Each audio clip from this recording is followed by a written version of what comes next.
पाल येथील पीएम श्री जिल्हा परिषद शाळेत कलाविष्कार सांस्कृतिक कार्यक्रम उत्साहात संपन्न। प्रतिनिधी इसाक शेख रावेर।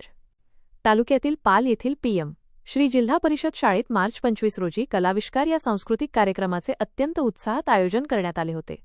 विद्यार्थ्यांच्या सुप्त कलागुणांना आणि कौशल्यांना हक्काचे व्यासपीठ उपलब्ध करून देण्याच्या उद्देशाने या कार्यक्रमाचे आयोजन करण्यात आले होते। या सोहळ्यात विद्यार्थ्यांनी लावणी, लोकनृत्य, देशभक्तीपर गीते, नाटिका, बालगीते आणि भक्तिगीते अशा विविध कला प्रकारांतून आपल्या कौशल्याचे सादरीकरण केले। कार्यक्रमात एकूण 28 गीतांवर आधारित सादरीकरणे झाली। विद्यार्थ्यांच्या या बहारदार कामगिरीने उपस्थित पालक आणि ग्रामस्थ भारावून गेले होते। अनेकांनी टाळ्यांच्या कडकडाटात विद्यार्थ्यांचे कौतुक केले आणि त्यांना बक्षिसे देऊन प्रोत्साहन दिले। कार्यक्रमाच्या सुरुवातीला शाळेचे माजी मुख्याध्यापक दिवंगत महेंद्र वंजारी सर यांना भावपूर्ण श्रद्धांजली अर्पण करण्यात आली। त्यानंतर उपस्थित मान्यवरांच्या हस्ते दीपप्रज्वलन करून कार्यक्रमाचे रीतसर उद्घाटन झाले। याप्रसंगी शाळेचे नवनियुक्त मुख्याध्यापक जावेद तडवी सर यांचे स्वागत करण्यात आले, तर पदोन्नतीने बदली झालेले पदवीधर शिक्षक अजित तडवी सर यांना शाळेच्या वतीने भावपूर्ण निरोप देण्यात आला।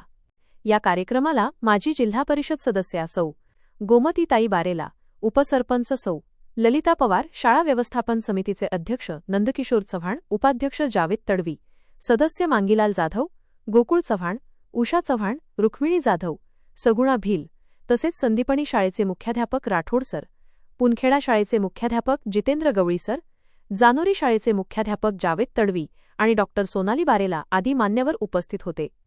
कार्यक्रमाचे विशेष आकर्षण म्हणजे उपशिक्षक राममूर्ती रायसिंग सर यांनी सादर केलेले बाहुली नाट्य, ज्याने उपस्थितांची मने जिंकली।